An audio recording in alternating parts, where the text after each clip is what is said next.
Mr. Badger. Hello, everybody. How are you? It's Boozy Badger here with Alkali. So it's been a while. Who huh? are you people? Yeah, it has been a while. I don't remember. With Alkali Bismuth, Uncle Kage, and Dragor for Weird Professionals, a discussion of professionals in the furry fandom. The basic format of this panel is we're going to tell you stories from our jobs and then take questions from the Rogues Gallery backed by our MC and host, Benny the Tiger, right over there, completely off camera. Nobody's paying attention. Welcome to a well-set-up event.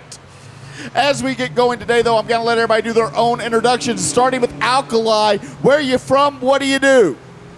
Hi, my name's Alkali. I have been a commodities broker or some such wherein for about 20 years now. So, yeah, basically I scream all day and get screamed at even more. Following that up is Uncle Kage. How do you do? I am the chairman of Anthrocon. When I'm not the chairman of Anthrocon, I am a professional scientist working in chemistry, the pharmaceutical industry specifically. These guys are pointing to a camera. I'm supposed to look at that, right? Incidentally, this is costing me money. We're paying these guys by the hour, so let's move on. I am Boozy Badger. I am a litigation and trial attorney in the Commonwealth of Pennsylvania, where we are currently located. That's right. But fuck's sake, okay. Whatever cameraman is doing it, hold your hand up. Isn't there supposed to be a red light or something? In Pennsylvania, where we're currently located. Now, I know you can't tell that, but I have to say we are currently located in Pennsylvania, despite the fact that what you see behind me is actually a green screen. Kage has kidnapped us, and we are in a basement in North Carolina. Send help. My basement. And directly to my left, what camera are we going to as I introduce this person? Directly to my left is the world's buffest cancer baby, the person that is what happens when St. Jude's installs a gymnasium, Dragor! Hi! I am a software engineer. I am one of those furries that holds up the internet along with duct tape. Also, I don't know if y'all saw that, but a sparrow just vored a dragonfly, and it was really cool. We can sell that on the internet. The format of the panel is... None. The format of the panel is very simple. We're going to tell you stories about our jobs and take questions. Alkali, do you have a story about your job? Well, I mean, we have a few stories about that place. My job has found out about furry recently. And their favorite thing right now is to wait till I come into the office and throw on 5 dick-shaped things, which honestly has been going on for a while. And I know some of you have heard the story, but there was a recent addition to that because it's COVID time now. COVID time, the office has become very lax. There are only 6 of us allowed in there when I am there, which is very good. I'm actually very proud of them. Remember, stay safe out there, do what you can. And they did. I was very happy. We have 6 people in the office, but those 6 people also know that there's only 6 people in the office. Well, I came in. I hear the normal blaring of the computers as I walk in. 3 different computers hooked up at the same moment. 5 dick-shaped things. And the manager to all of trading for my company sticks his head out of the office, gives us a look, shakes his head, and closes the door. An hour later, we found out that he had new clients in there. They all walk out, and Matt introduces them around and comes over to our desk like, yes, this is our 24-hour desk. This is who you'll be talking to at night if you need any help. And my partner said hello, and then my deep, weird voice said hello. It's like, oh, we heard your voice earlier, and did not say another thing. We got the business. Yay! I'm sure you got the business. I love the fact that we are all sitting here going, wow, this year has been a nightmare. It is COVID times. We are isolated from other people, and we are losing our damn minds. Yeah. Unless I assume you work in chemicals.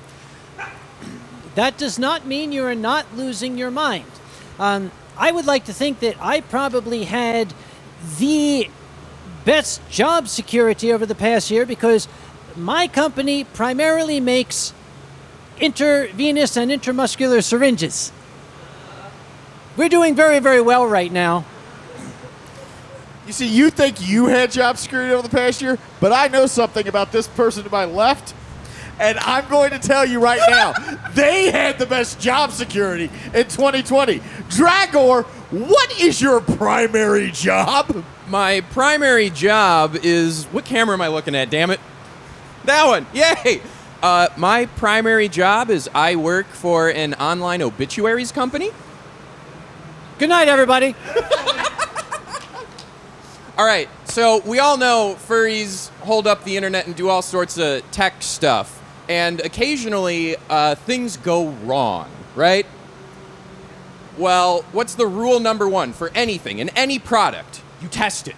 You test it before everyone else can see it. How do you test When it comes an to obituary? computers, you're supposed to carefully segment your testing environments.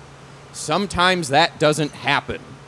So there is an incident response channel. We're very good about this where, oh shit, something's happened. We're not going to panic. We're going to step through our procedure. We have the procedure. And one day I send a message in there and go, we have an incident. Someone asks, how do you know? We haven't gone through these steps. To which I reply, I caused it. Now, in our testing environment, we have to hit certain criteria for how the obituaries show up. So you have to have all these different formatted names. Now, my job is aware that I'm a furry, so I started doing testing names with furry BS names. Oh, no. And then one day, when I was debugging something in production, I then stopped work, and then the next day, forgot I was still connected to production. Oh, God. And I injected our testing data into production. Is that how they found out Yancey the Yip Fox has sadly passed away at the age of 50? So everyone's going through all of this, and I am freaking out because there's some crude humor that has made it to production at this point. In the obituaries page. Vernie the Vorfox On- went to In the dinner last night. obituaries I page. mean, On I'm the trying to figure obituaries this Oh out. my God! Do you have are like a like focus group? E621 How's for the this work? depressed.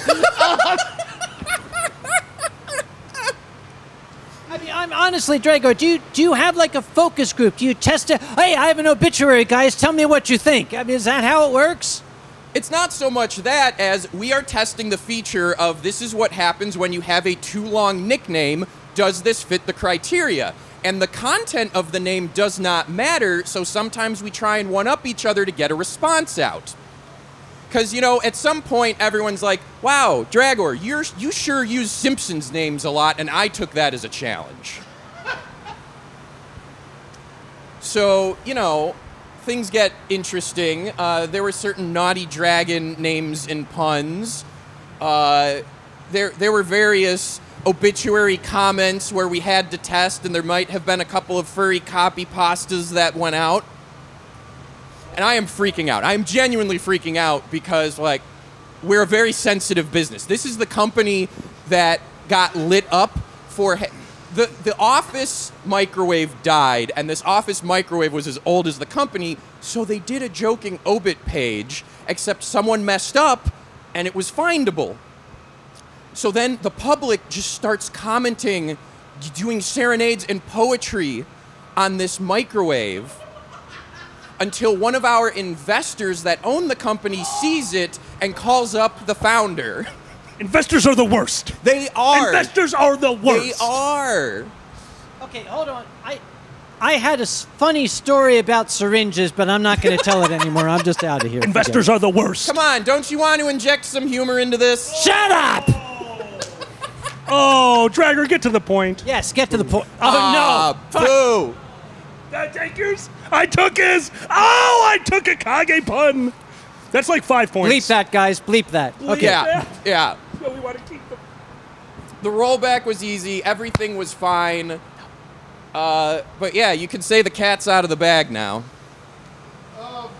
So I have a question. Did Microphone. the obituary for your microwave say, though your waves may have been micro, your impact on us was macro? Is that, let me see the page. Is that us? Yes, we made it to Reddit. That is us. You've hit the big time now. See, you joke. Hey, I have two comments. One, has anybody ever had memorial service? Not yet. Okay. And like, we don't need to get into it, but like, we're a big obituaries company. So the awkward part of the job is I have seen our folk go through, and I'm sitting there sweating, going, I know every single comment is reviewed before it gets posted. I swear to God, just to mess with you, I'm going to make sure that if I die early, my obituary is just furry trash. Just so that somebody go, did Dragor screw up again? Second, not unique to obituaries. Not unique to... a couple years back, I had, out of nowhere, taken a buff tiger daddy from a dating romance furry game, added a Dale Earnhardt Jr. hat, a Coors can in the backdrop of a trailer park, and called it the Furry Trash Buff Daddy, and I put it on Twitter. And when I put it on Twitter, I'd saved it to like my work computer because I forgot about it. The next day, I was filing something to the court, and I accidentally attached Buff Tiger Daddy as Exhibit A and spent half my morning on the phone with the court clerk to get them to delist it and mark it as filed in error before it sent out the electronic notice to opposing counsel. The court clerk meows at me now when I go in. Awesome. You know, I've been chairman of Anthrocon since before every single person here was born. I was actually born in 1872. This is what it does to you. About 20 years ago, I was getting ready for Anthrocon. I had just started a new job. And you're just starting the new job, you know, you're still in the wanting to impress people and not wanting to rock the boat stage. So in those days, we still had faxes and all those things. Remember, we're talking back, turn of the century. Wait a second, I'm a lawyer. We still use faxes. I'm sorry. Like, the fax is a major part of my industry. Well, We're old. We also still use faxes. Kill me. here I am trying very hard to act like I'm working, but it's a month before Anthrocon, and I've got a spreadsheet on the computer with, like, the programming schedule. I'm on the phone with the catering manager, and I've got a contract that I'm trying to go through in this hand, and I'm juggling all these three, and my office, the door was behind me, so I figured no one can see all this going on, so it just looks like I'm very, very busy. And I heard a footstep behind me. And I heard my new boss, who had been my boss for a month, my new boss, his voice, as his hand came in with a sheaf of papers saying, "Fax for you, more furry stuff." And I was like, Yep. Traditionally, when we do this panel, I'm assuming I'm still over here. Traditionally, when we do this panel, we normally take questions from the audience. But the audience today appears to be a bunch of weirdos with colored hair and cameras. in other words, they're furries. So we will ask our MC, Benny the Tiger, Benny! to take questions from the limited audience. Benny, Benny, Benny, Benny. Hello. Have you ever had to bring out your professional self in a furry situation? Have you ever had to bring out your professional self in a furry situation? God, I hope you haven't.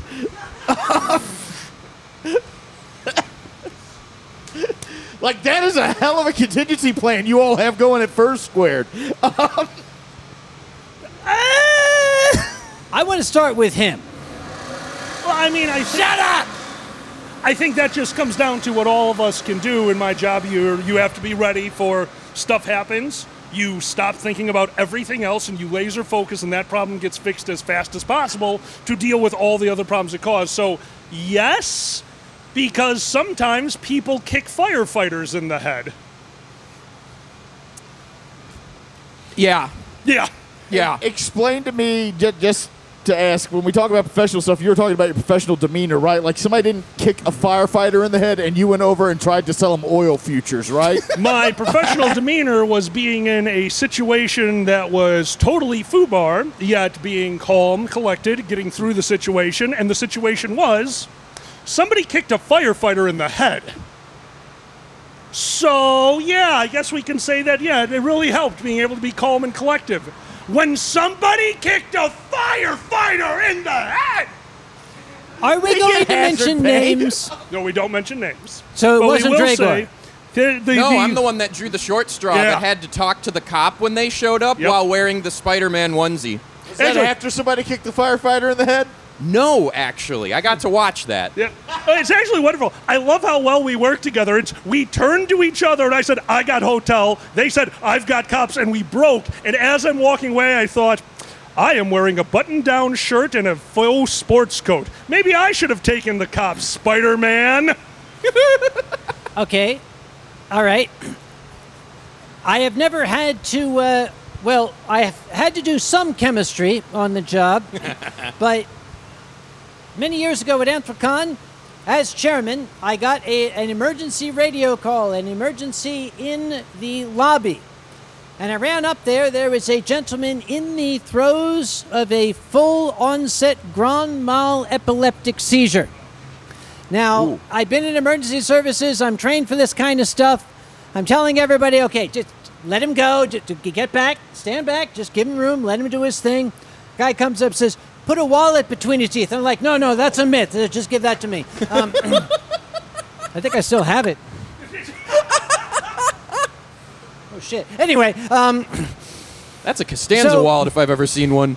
well, so the man is seizing, and he slowly starts to come out of it, but then he went back in. Okay, at that point, you need to call. So I said to somebody, "Yeah, let's get people here. And it was getting very, very scary because he would start to come out of it, then he would seize again. And finally, he started to settle down a little bit. And I thought, God, I hope he doesn't go again. I looked up, and there is an ambulance crew with a gurney standing there. So the guy is slowly coming to. I said, okay, do you understand me? He kind of nodded. I said, all right, do you know where you are? And he nodded, and I said, tell me where you are. And he couldn't answer that one. Okay, I said, okay, do you know what day it is? Tell me what day it is. He nodded, but then he couldn't tell me. I said, do you know who I am? What do you mean, no, you son of a bitch? I looked up, the ambulance crew is still standing there staring. Then he starts seizing again. I'm like, oh, geez, okay, all right, just give him room. He starts coming out of it, and I'm like, the ambulance guys are just standing there gawking at him. I'm like, what the? Oh,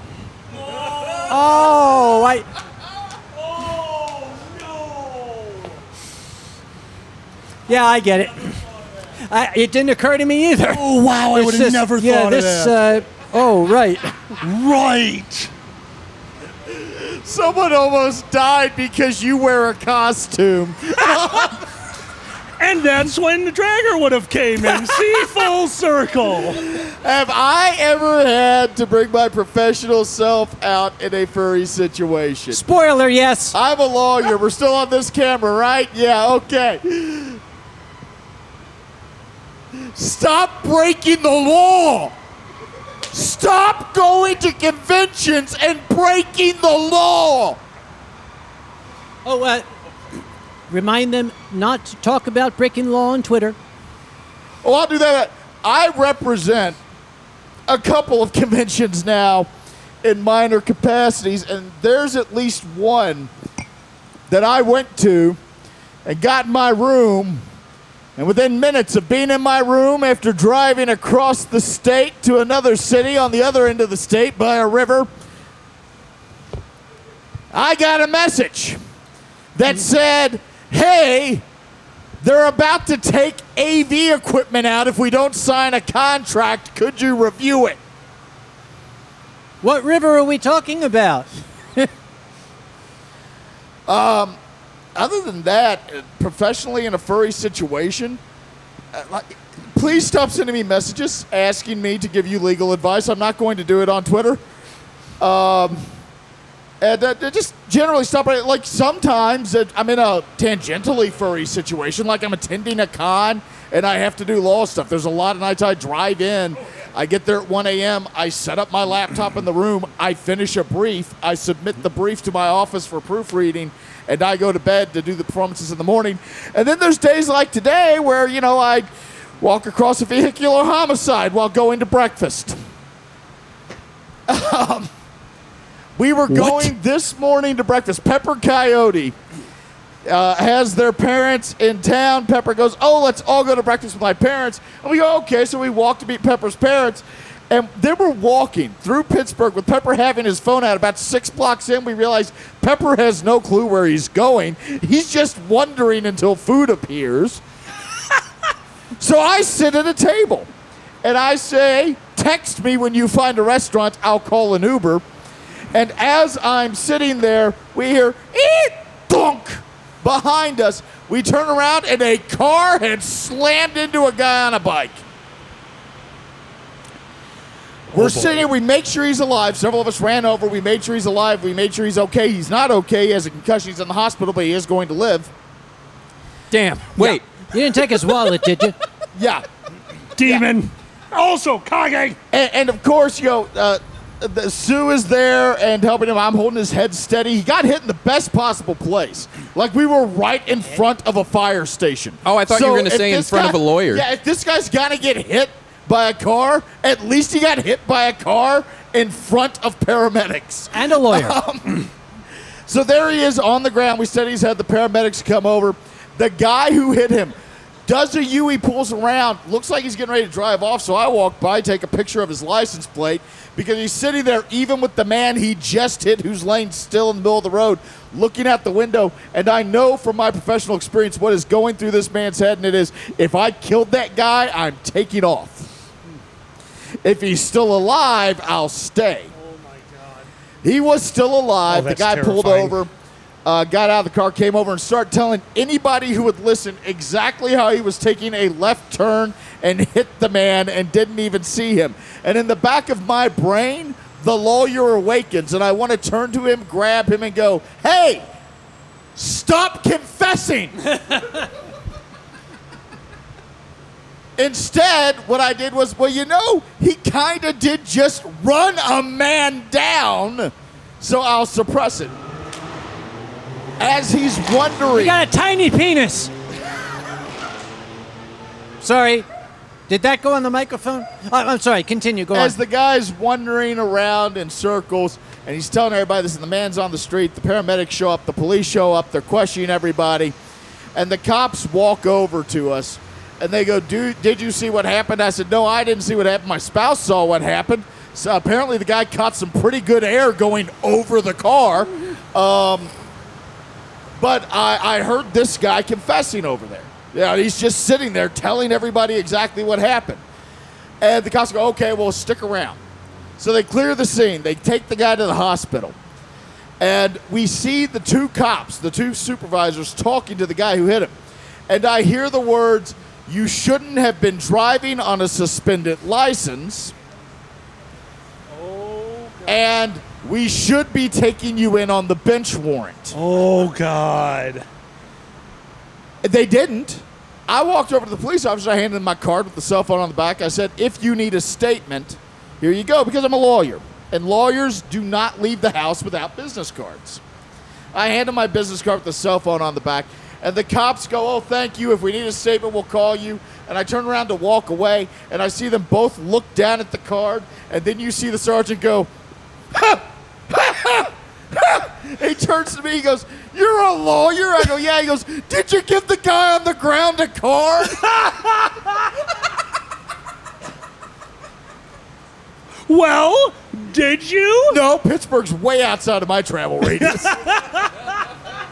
I mean, come on. The guy was wearing a wife beater, tattooed head to toe, driving on a suspended license, and had a bench warrant for what was apparently an unpaid fine for driving on a suspended license. I am pretty sure, A, his insurance is not current, and B, there is no collection on that judgment. As a coda, while I was eating lunch, the police officer did call us to get a statement, and I asked the police officer, how is the gentleman who was hit? And the officer said he's awake, he's alert, he's active, he's in as good a spirits you can be when your knee is shattered by an SUV. Except I didn't say, how is the man you hit? Because while he was on the ground, because this guy was out of it. Like, he just got hit by a car, he's out of it. We were asking him questions like, what's your name? Can you tell us your name? And he told us his name, right? And then one of the paramedics had pulled the business cards out of his pocket while trying to find ID. So I know his name, and I know what company he works for. And I thought, I wonder if he's got a Twitter account. So I looked him up, and I found his Twitter account. And I'm following him, and now I'm personally invested in this, hit-and-run victim's story. So I'm going to send him a fruit basket later. Wait. Is this technically hit and thought about running? Yeah, hit and thought about it. Like, he considered it. It was obvious. He was staring at the window, like, and then he saw an arm come up, and he's like, okay, I'll stop. My favorite part was he was like, it was like hitting a deer. And Sue Deer is standing right beside me going, I never. He's like, he came out of nowhere. I'm like, no, he came out of the bike lane. You came out of nowhere. Now, Boozy told me this story, and when he mentioned that the guy was dazed and was half conscious and was coming out of it, I thought, can you imagine if this had been Anthracon and he'd woken up and there were 20 fursuiters leaning over him? Oh, I was off God, to see I'm the in wizard. hell. Congratulations, No, dude, this is Bart. Pittsburgh. He'd have said Finally gone insane. Drago, what about you? What situation have you had other than Spider-Man and the cops? Oh, several. There's Lizard Man in the cops. There's Lizard Man in the cops. I should stop talking about that. on camera. Why do they all in? Why is it always tight body-fitting spandex suit and the cops? Because I find it very funny, and I was in charge of First Squared for 7 years. That's a big boat. Yeah, what does that mean again? Oh, hi! Oh, okay. It's literally how you say hi to each other. There was a convention that I volunteered to be registration staff at, and there was the director of Reg and what I thought was going to be a full Reg team. The director of Reg did not show up until noon on Friday, and Reg was supposed to open on Thursday, and none of the networking equipment was working. And the hotel tech person, I don't know if that was actually the hotel tech person or if the hotel went, hey, we technically signed this contract and supposed to have someone on staff. Could you just pretend? Oh, no, I can answer that one for you. They called him in. He said no. They said, no, you have to. And he said, okay. So I don't know how much that cost the hotel, but this person was either unable or uninterested in solving the networking problem. And lucky for everyone, I'm there, and everyone in Furry knows, like, I've been around long enough that I do tech stuff, but I try to not, like, do that at the con. I want to escape my job at the con. And so everyone is standing there silently looking at me while the tech guy is silently looking at a wall socket doing nothing. And it's kind of like, have you all seen how penguins test if the water is safe? They all get to the edge of the iceberg and they all bundle up and they wait until one falls in. So everyone behind me has carefully positioned and they are trying to shove me forward to solve the tech problem. I was very proud of them, to be honest with you. It was solid, dude. I saw something like that, like, I'm leaving. I did, in fact, apply the day job skills and made internet work and allowed Reg to continue. And I did the number one mistake that, what's the number one rule if you're a professional? Don't do it and not get paid. I effed up. No, your basic error was demonstrating any sort of competence in the presence of a convention chairman. That's how they get you. To be clear, one of the people, I don't want to name names, but it is one of the nicest people we have ever met.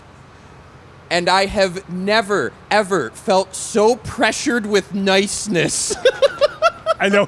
Yes. Yeah. You know, Yeah. you know, and you know, and you know. It is one of the nicest people Yeah. we know. Oh, God. Yep. I'm And- trying not to say it. I guess a quick addendum. Have any of you participated in a work Halloween costume contest and being the only fur entrant and still lost? Yes. I was wearing the Robbie Sinclair suit and I lost to a Sailor Moon crossplay. I'm not mad that it was a crossplay. I'm mad that I know the cheap site that they got the costume from, and I know they could have been better and more accurate. I just want to ask, do you think, like, on Halloween, judges let lawyers wear costumes to court? I hope I'm not a so. cat. Do they? No. No, that's like one of the things we're not allowed to do. Are you actually not allowed to do, or is this just like a social agreement? Like no one tries it. We like having our licenses to practice. Have you ever thought about like getting a license to practice somewhere else to test the waters and set precedent? No, because if I'm disbarred in one state, I get disbarred in the other ones. That wouldn't be disbarred. That would be like more minor consequences, like don't practice here again. That's called being disbarred. No, socially. They're just like, if you practice here, there will be further consequences. Disbarred. Like what you just described is the literal Wait, definition okay. of being Let me disbarred. rephrase the question. What is the most not on paper social threat you have gotten for conduct or witnessed as conduct where the next step is disbarred, but they got a grace warning? Do you want to say this on camera? A suspension for a number of years? For a costume? No. Like, we haven't tested those waters. I thought I said that a moment ago. No, for you, but I was wondering if you witnessed it. Unlike you, we're not immune to being fired. That's how this works. I'm not immune to being fired either. I know what you do at your job. You're immune to being fired. If pushing a furry obituary into production You- does not get you fired, you are immune to being fired. You told your job, hey, I only work 4 days now, and they went, crap. You're immune to being fired. Which I guess brings up a question before we go back to these. What is the most unprofessional thing you've seen at work, not that you did, that somebody else did? They broke out the bottle of Malort and started doing shots. He said, not that you. You work for an obituary company. And it was sad. Did Trump die? What were we celebrating? To be perfectly honest, it was the regular Friday happy hour. They ran out of beer, and everyone went, we could either go home or open the Malort. The obituary company has a happy hour on Fridays? All right, to be clear, they are... That seems ironic. No, they are actually very emotionally intelligent. When you stare at obituaries all day and have to deal with the genuine grieving, in private you go, hey, so that sucked, do you want a drink? And people say yes. Okay, I can commiserate because I did a brief stint outside of chemistry in the business of procuring human tissues and organs for biomedical research. So yes, there are times when you just gotta. That makes it sound like you were robbing graves. I was Yes, sound like. not exactly. There's a subtle difference. They had a permit. Can I... They weren't. It was. Yeah, actually, yes. Now that it was, yeah. It's before they're buried. My job was to stand outside the surgery room and. Excuse me. Are you going to use that?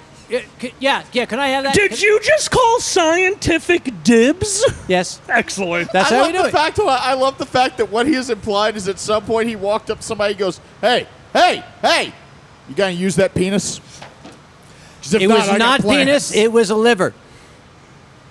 As an alcoholic, I'm going to call same thing. Like, you gonna eat that? No. But you've heard my stories about Murray. Yes, Oh, I I have. love Murray. Alkali? I'm going to go in the Wayback Machine. When I was in my young 20s, I simply worked on a trade desk during He was the day. never in his young 20s, Young folks. 20s. Young 20s. And there was an incident where I came in, and immediately I was the crossover. So I got in first, and the night shift had to give me the report to what happened over the night. And normally the person that should have been telling me was not there. So the second came up to me, he starts explaining it to me, and I asked him, well, where's the first? I'm not going to use names. Where's the first? He says, well, he came in 2 hours late last night, sat down at the computer, grabbed a garbage can, vomited into it, and then started entering orders. So we all said, hey, you know, this is not out of the ordinary for you, but this is more, so why don't you go sit down over there? And they did. So I'm disturbed, but whatever. We start doing the job. Other people start filing in. And we had one gentleman who was about 70 years old. He's been doing this job literally since he was a teenager on the floor. His dad had a job there. And he's kind of a grumpier old man, and he grunts at me as he comes in. He goes to his chair, sits down, stands up, kicks the chair to the other side of the room where it hits the window on the 13th floor, cracking it, grabs his coat, and walks out. Like, what the hell? So I go over and I reorganize everything, and as I'm moving the chair, I get this whiff. The gentleman who had come in roaring drunk and was told maybe you shouldn't work tonight just went over and sat down in a chair and fell asleep and urinated himself, woke up, and left. So when the older gentleman came in, he sat down, got up, walked out, and I got an email 2 hours later telling me that I needed to talk to the manager about getting him a little bonus because he wasn't coming back anymore if I didn't. Oh my God. Yeah, so there you go. That's all those old school stories you hear, like, that doesn't happen anymore. You will lose your job if you do that now. Back then, yeah. Those are those stories that everyone talks about. So like a week ago, I had opposing counsel imply I had a big dick in court. Well, you do. So I hear. I've heard that. That's It was- what I've heard. The People thing say. you have to understand is some court hearings really are very laid back. Like, we're just walking in, we each make a statement to the judge, and the judge is like, okay, here's your ruling. And there's one judge who has a very specifically laid back courtroom. So we're standing in there, and opposing counsel and I are going back and forth, and the judge's like, okay, I'll make a decision. And while the judge is looking at stuff, the opposing counsel, who I actually have a decent relationship with, is like, yeah, you know, his spouse is pretty attractive. He must be really packing to pull that down. Wait a minute. This is in court? Yes, on the record, and there's a long pause, and then the judge just says, counselor, and that's how you know you screwed up. Counselor, we're on the record. And it took me a little while, because I'm like, hey, that's really great. Somewhere there's a court record of this guy must be packing. And then I thought, wait a second, the implication was I'm so unattractive. Turning to our questions.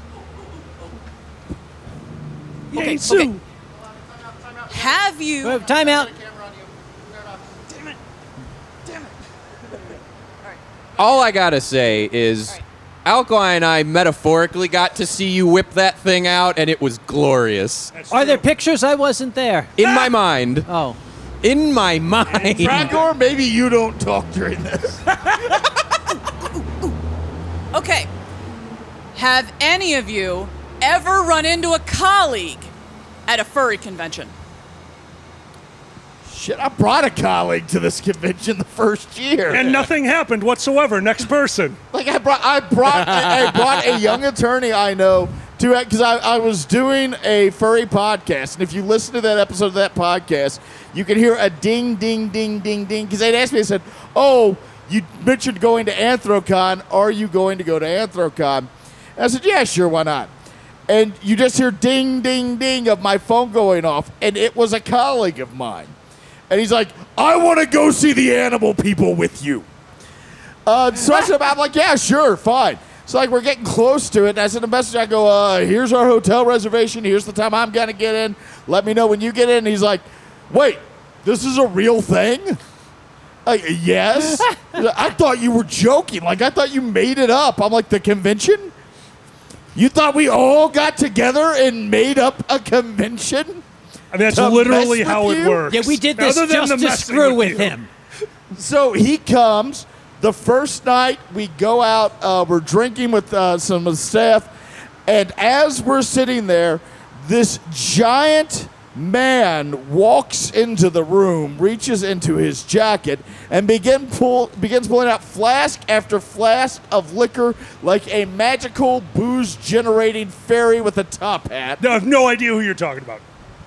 Could have been anyone. Anyone. Turns around, sees my colleague, and finds him attractive apparently because he goes, well, hello there. Sits down beside him, starts rubbing his back while obviously flirting with him. I gave him a drink first. My colleague turns to look at me and mouths the word help, and I say, I'm going to go outside for a smoke, and walked out of the room. That's when I knew I won. I'm outside smoking, and somebody tells Alkali, oh, that was Boozy Badger's friend. And Alkali says, was Boozy the other guy in a tie and suit? They're like, yeah. And he goes, oh my God, this is our first impression. We have been friends since that day. It's an interesting first impression. Let's put it that was way. a wonderful first impression. I do remember the wideness of your eyes on the 7th flask and the shaking of your head on the 8th. That's really my best memory from that. And don't forget that wonderful fan art of the magical booze-producing fairy. That sits in my office. I'm just letting you know. One of the That nicest is on the things. bookcase AV crew, in my office. we're gonna need like an overlay of that right now. Yeah. That was cute. Yeah. I did appreciate that.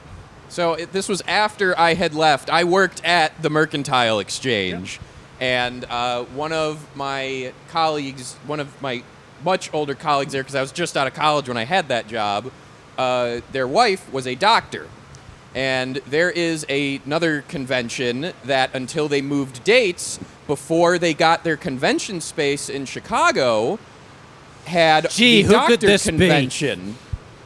And so we were continually asked, like, hey, when you show up early, give them their space. Give them their space. They're having this doctor convention. They spend a lot of money on this. They're all well-dressed.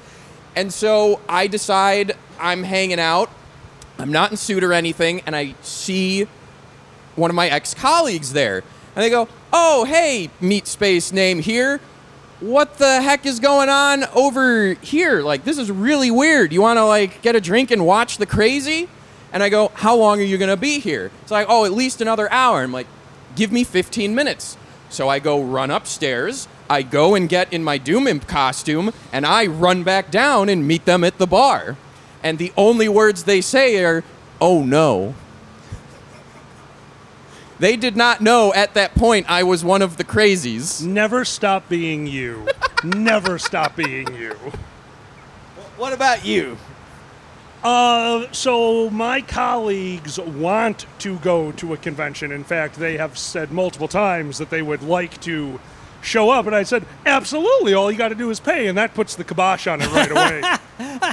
However, one who has shown up, you've all met him, is my very good friend, Beardo the Magnificent, a.k.a. John the Human, who has been my closest friend since I was in high school. And when he found out that I was running a convention, he said, you know what, I would like to help. At the time, I was very against me being con chair and finance director. He's in finance with me. I actually got him his job. So, you know what? I just need somebody to watch the books with me, and that would be great. Help me out at the con, watch the books. That would be wonderful. And we get to the con, and John knows me so well that he could tell on the say, like, I'm running a 300-person convention. Before this, I've run 100-person Nero events. I've run camps. I've done my time, but I'm not ready to run a convention. The only advice I got is a piece of paper that just says, fuck you on it, so thanks for that one. Bleep that. There's our I one. thought that was our one. I thought I No, got that's one. two. I get What to you take said the you won like at the beginning. Oh, I did. Yes, and we all held up one finger at you, and we don't know what you I saw. don't pay attention to any of you. Hey, that was a fact. You don't bleep facts. Continuing. So, he can see the stress level. As you know, the first time you run a convention, every little detail is like, oh, is that what's going to cost us the fandom at large? And he took my iced coffee. I'm wandering around, and he notices my iced coffee is half empty.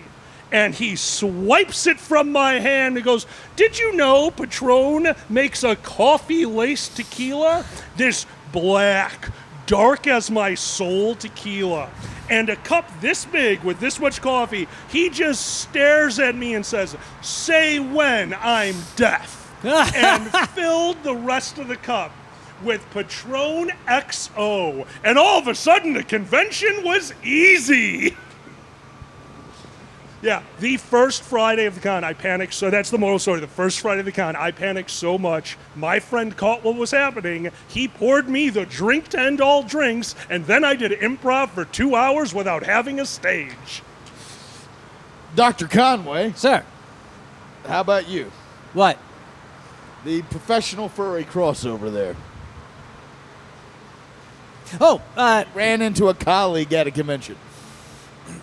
okay, the honest answer is no. I have never, bumped into a colleague at a convention and been like, oh my gosh, what are you doing here? But I have, in my position, heard a significant number of stories that all had a common element to them. Because people come and they tell me their stories. That, okay, Wednesday at the office. Yeah, I'm taking Thursday and Friday off. Oh, yes, me too. What are you doing? Oh, I'm going to go fishing up on the Asabo River. Oh, yeah, I'm going to go visit my sister-in-law and brother down in Chattanooga. Yeah, okay, well, have a fun weekend. Yep. And then Friday afternoon at Anthrocon, they literally bam into each other, and it's like, it's like, yeah, I like that. Awesome. Next question, which I think we have time for one more, don't we? Oh, dude, it's my freaking convention. You have as much time as you want. This is AV's convention. Oh, no. Right, it is their convention. Of course, we love you guys. Oh, Thank Unless you. I'm no. paying you by the hour, in which case we're done. Somebody has crawled out of their Airstream trailer in the high deserts of Arizona to ask us a question. I have to say, Pepper, I love your new look. I'm loving it. But as I commented earlier, I swear to God, you are just fully embracing the elderly man who just sits in an Airstream trailer in the desert eating peyote all day. You really are embracing that look. Is You leave out anybody the else getting journals, kind of the aroused by obsessive that? journaling. Is it Visit. just me? Constantly Yeah, okay. journaling. Yeah, except your journal is Twitter. Stop it. I did. Yes. Question. Hi, my name's Pepper. First Pepper. time questioner, long time listener. Thank you. My question is, has furry ever had a positive impact on your professional life? Yes. Yeah. Yeah. Yeah. Oh, I got one. Yeah, I can tell you from the very beginning. Furry had a positive impact not only on my profession, but my life. Back years and years and centuries and decades and minutes ago, when I was a postdoctoral fellow at the University of Chicago, in those days, you didn't have these cellular devices. You didn't even have a damn computer on your desk. There was 4 computers in the basement. If you wanted to get on a computer, you went down to the computer lab. That's how it was, you goddamn kids. Appreciate what you got, okay? Sorry, If where you're was playing I? furry bingo, Anyway, check anyway, off Kage saying, "Goddamn kids." Okay, all right. So I was working with a very, very high energy compound known as cubane. Look it up on Wikipedia if you don't know what I'm talking about. But it's a compound you do not mess with because it goes off at a very, very light touch. And it's got a lot of explosive potential. I was working late, and I had this thing mixing, and the thing is, if it's got to mix for 2 hours, you could sit there and stare at it for 2 hours, which a lot of scientists do, which is why they look the way they do. But there were computers downstairs. Now, in those days, we had something called Furry Muck. Remember Furry Muck, all you old people? Still exists. Remember Thank Furry you. Muck? So I went downstairs. Okay, this is going to stir for 2 hours. I went downstairs, and I'm playing around on Furry Muck. I'm talking to people there. And after about 20 minutes, I just felt this, like the entire building just jolted, like a truck had hit it. And I said to the people, BRB. And I went upstairs. And the hood where I'd been working, the fume hood where I'd been working, was not there any longer. There was a large empty space where the fume hood had been. And on the far side of the lab, about 35 feet away, was the remnants of the glass sash that went in front of the hood embedded in the wall. Now think about that. If I had been just a regular old postdoctoral student staring at this, I would be dead. But no, I was downstairs screwing around on Furry Muck, and thus I'm alive. So I can say quite accurately that Furry saved my life. Fair enough. I mean, I have nothing that dramatic. I can say it has made a positive impact professionally. Like 5 years ago, I was miserable. A lot of attorneys, we burn out. And we burn out hard. Like being a lawyer, especially when you're representing people, is one of those professions where you emotionally and mentally will wear yourself down very quickly, or you will become so jaded that you stop viewing your clients as people in a lot of cases. And about 5 years ago, I was hitting that point. If you read old blog posts from that time, I was a very bitter and just exhausted, burned out person. And then one day the closet door opened and there was a giant neon fox there holding out their hand, and that should have scared me, but I'm a weirdo. So I jumped into the panel van of animals and started going to conventions and doing this stuff. And my demeanor changed, my outlook changed. I had releases and people I could talk to more often than that outside of the legal thing, and it helped me connect with my clients better. Excuse me, Mr. Badger, that's not exactly how I remember the transition. I remember the transition involved a social media post in all capital letters saying, "Who are you people?" Yeah. It was interesting. The Technicolor Zoo invaded. I wrote a blog post about a FurCon shutting down and sovereign citizens, and the furries discovered it and liked it and started following it. And all the lawyers got a hold of me because, right after that happened, furries for a short period of time started following every lawyer I interacted with. And I interact with a lot of lawyers on the Boozy Barrister account. And at first, all the lawyers thought it was really, really fun.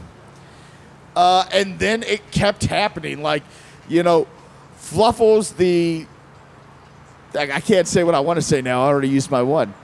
Fluffles the Yiff Fox would pop up on McNeese and Wallace's law firm website and be like, "Oh, well, what this, a lawyer?" And I would get a text message from a colleague that I work in the same area of, and they're like, "Hey, could you make the furry stop?"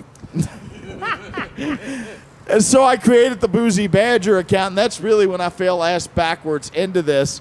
And the thing is as the Boozy Badger account started happening, I've moved a lot of stuff over to that and a lot of legal talk over that. Lawyers started following me on the Boozy Badger account and then started following a bunch of furries who respond that they thought were interesting. And I started getting messages from furries saying, "Hey, could you make the lawyers stop?" So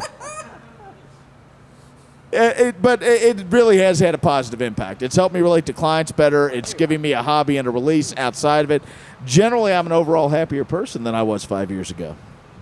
Hang on. I must state that thing that I heard, or imagined that I heard, when we were drunk off our asses in your kitchen. That was my spouse. That was your spouse. I am not that deep. Your spouse is deeper than this river before I started throwing bodies into it.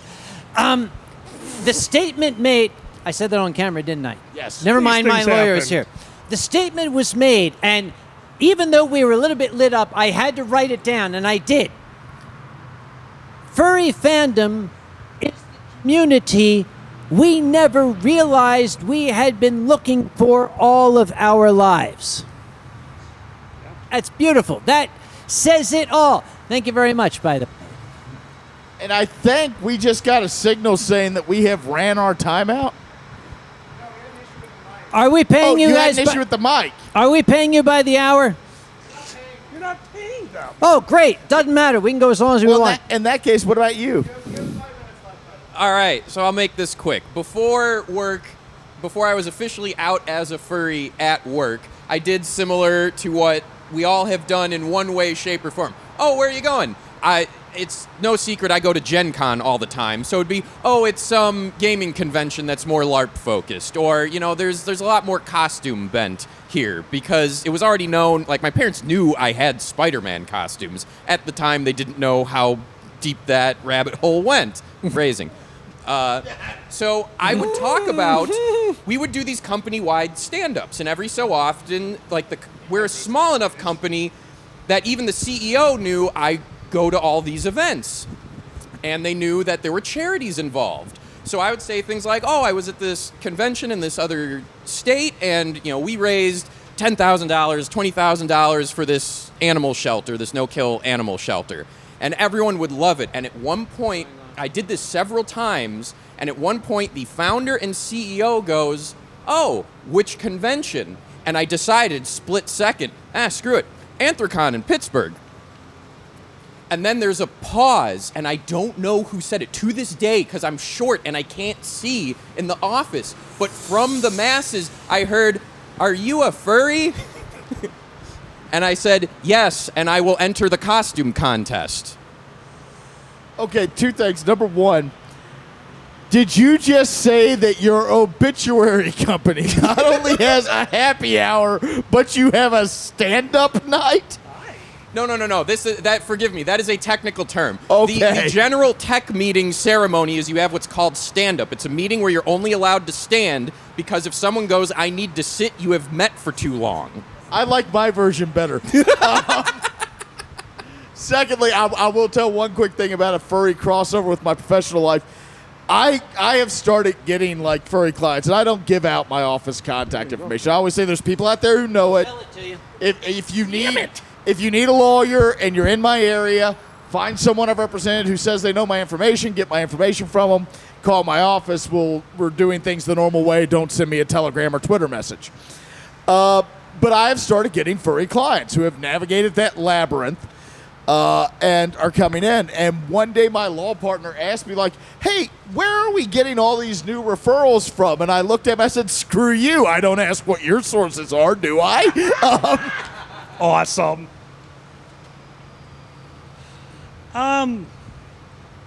So I kind of work. Zandy puts it best. I work in a locker room or in Mad Men. So especially coming up in this industry, the most they knew about me is at one point they found out I LARPed because Beardo the Magnificent got a job with me. We both LARPed together. And I was probably 26 at the time. Beardo had to work early with some guy, and we were about to do a camping trip with the guy getting John in the early morning. He hit Beardo at 4 in the morning. He hadn't had his coffee yet, and he goes, "Hey, did you know Dan was gay before or after you agreed to go camping with him?" And John looked over like, "Oh, no, I've known Dan's gay for a lot," and realized that he'd done fucked up. Sorry. Bleep that. Yeah, I know. I'm sorry. So one or two people found out, and they kind of kept it amongst themselves, and that was fine. So now I have this new job. Now I run a night desk.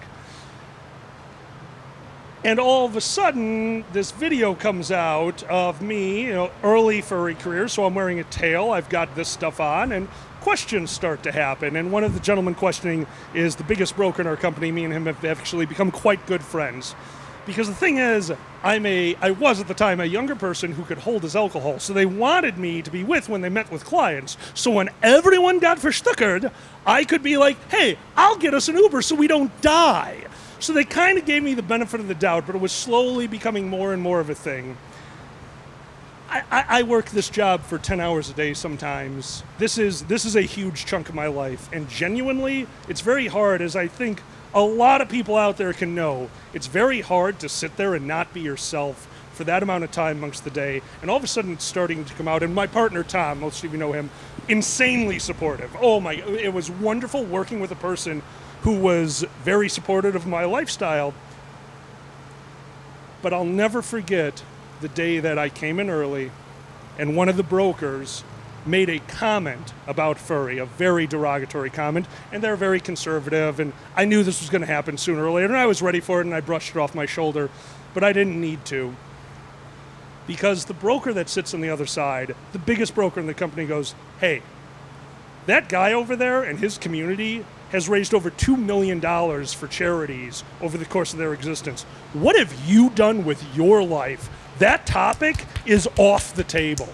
And the next day when I came in, as an apology, on the wall is the cover of a GQ magazine with my face replacing the guy's head. I don't know if Golden Wolf made it or if one of the other people. It's an edited picture of me in the top hat with the GQ face, a fake magazine cover in full billboard on the pillar in our office, which everyone who comes in sees, looks at it, looks at me, and shuts the hell up. So you know what? Furry let me actually be myself at my job when I was too much of a coward to just say, screw you, I'm a ferret. So yeah, it's been kind of amazing. You do know I held on to that for over a year, so I made sure you forgot it existed? Is that where it came from? We need to talk. No, you need to talk with John. John was the one who said it. Okay, I was wondering about that. Well, that is, AV has now told me that is our time. Yeah. So this has been We're Professionals. I am Boozy Badger. I am Dragor. I am Alkaline. I am looking at the right camera. I'm Alkaline. I am Uncle Kage looking at the right camera. This has been We're Professionals. Thank you and enjoy the rest of your convention. Have a night, everyone.